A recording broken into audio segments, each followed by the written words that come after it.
Gimana sih cara paling efektif buat numbuhin disiplin pada anak?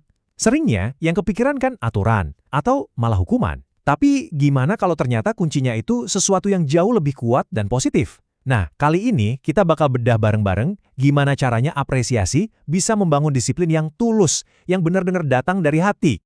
Dan pembahasan kita kali ini dasarnya kuat banget loh. Karena kita ngambilnya langsung dari panduan resmi Kementerian Pendidikan tentang gerakan 7 kebiasaan. Jadi ini bukan cuma teori-teorian ya, tapi benar-benar strategi nasional yang dirancang untuk para pendidik dan juga orang tua di seluruh Indonesia. Ini dia nih pertanyaan utamanya. Pertanyaan yang mungkin sering kita hadapi.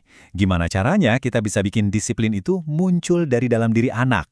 Bukan karena takut dihukum, bukan karena dipaksa, tapi benar-benar dari kesadaran mereka sendiri.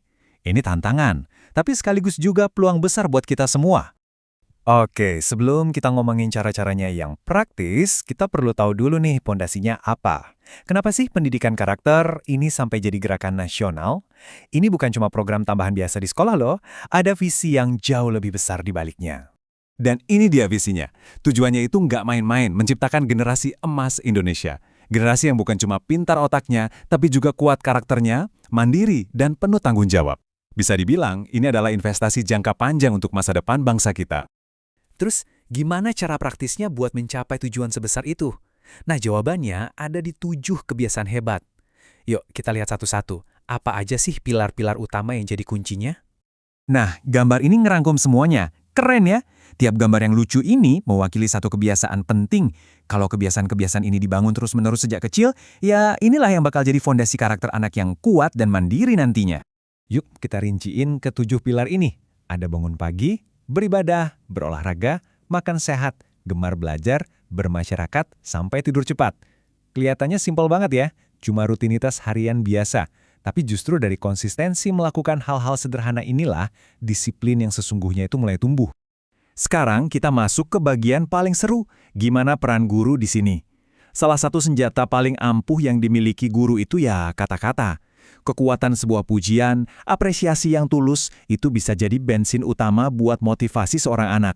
Coba deh bayangin, cuma dengan kalimat sesimpel ini, tapi diucapin dengan tulus pas anak baru datang. Wah, anak itu pasti ngerasa dilihat, usahanya diakui, dan dihargai.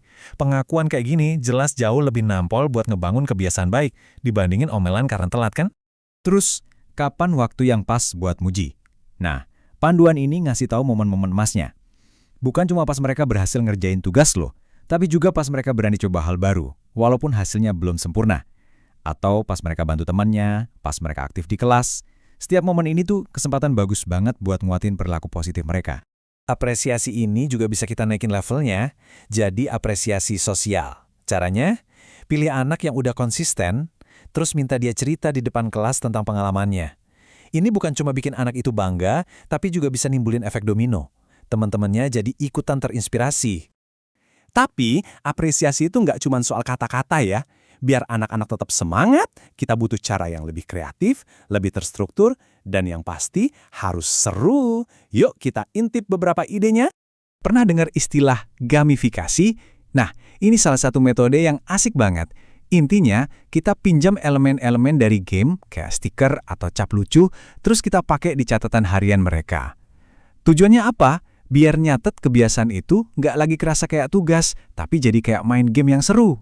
Prosesnya juga gampang banget buat diikutin. Pertama, anak-anak ngelakuin kebiasaannya. Kedua, guru tinggal kasih validasi, cukup paraf aja. Ketiga, kasih deh sentuhan serunya, stiker atau cap yang lucu-lucu. Nah, ini nih kuncinya. Biarin anaknya sendiri yang nempelin stikernya. Momen ini tuh penting banget, bikin mereka ngerasa punya pencapaian itu dan bangga. Selain jurnal, banyak kok ide kreatif lainnya. Misalnya, kasih kartu afirmasi dengan gambar dan kata-kata positif. Atau pas olahraga, pakai alat-alat warna-warni, bikin tantangan kecil. Bahkan hal sesimpel tepuk tangan hebat bareng-bareng atau stiker bintang aja udah bisa bikin anak seneng seharian. Oke, setelah lihat semua metode tadi, mungkin kita jadi mikir, sebenarnya buat apa sih ini semua? Apa tujuan akhirnya dari semua pujian, stiker, dan tepuk tangan ini? Nah, jawabannya ada di jenis motivasi yang mau kita bangun. Coba kita lihat perbandingan ini. Awalnya, kita mungkin berangkat dari kiri, motivasi ekstrinsik, dorongan dari luar, kayak pujian atau stiker. Tapi, semua itu cuma jembatan aja. Tujuan kita yang sebenarnya ada di sebelah kanan, motivasi intrinsik, di mana kesadaran, disiplin, dan kemandirian itu tumbuh kuat dari dalam diri anak. Jadi, ini poin yang paling penting. Setiap apresiasi yang kita kasih, sekecil apapun itu, harus tulus dari hati. Jangan cuma jadi rutinitas, harus punya makna, dan yang paling penting, harus bikin anak senang. Prosesnya harus menyenangkan. Karena ujung-ujungnya, semua usaha ini tujuannya cuma satu. Kita mau disiplin itu jadi milik mereka seutuhnya. Bukan karena ada yang ngawasin, tapi karena mereka sadar itu baik buat mereka. Nah, itulah kemenangan sejati dalam pendidikan karakter. Nah, setelah kita bahas macam-macam cara tadi, dari yang cuma pujian sampai gamifikasi yang seru, saya mau tinggalin satu pertanyaan buat Anda. Coba deh pikirin anak-anak atau murid di sekitar Anda.